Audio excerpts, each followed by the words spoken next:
Welcome to Dual History. In this short video, we will briefly go over the life of Isaac Newton, one of history's most famous scientists. Newton was born in 1643 in the county of Lincolnshire, to a widowed mother. From an early age, Newton showed little interest in working on the family farm, and always had his head shoved in a book. Newton started school at the age of 12, and showed much promise as a student. He went on to study at Trinity College in Cambridge, where he would spend much of his life. Newton was heavily influenced by the works of René Descartes and Galileo, and these helped form his own ideas. In 1667, Newton was elected as a Fellow at Cambridge and then the Royal Society. Newton continued his studies, which included extensive work on optics and mathematics. His most famous work, the Principia, was published in 1687 and is credited as the foundation of modern physics. In it, Newton compiled his thoughts on the nature of the universe and laid out three basic laws of motion, which are as follows.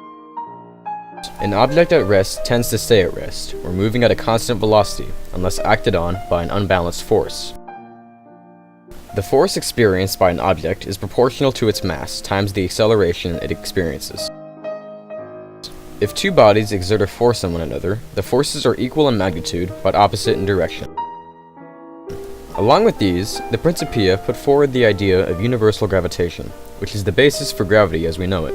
Newton theorized that all celestial bodies have a gravitational pull coming from the core, that all things on the body are pulled towards it.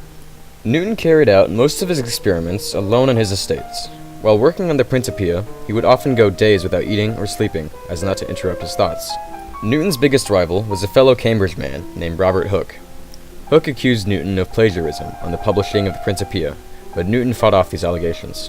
Newton's hatred of Hooke was so complete that he waited until Hooke's death to publish his landmark treatise, Optics, a topic in which Hooke was deeply involved. For all his work, he was knighted by Queen Anne, the first scientist to be given that honor. By the time of his death in 1727, Newton was a very wealthy man. Few men would contribute to our understanding of the world as much as Newton. This has been Nate for Dual History.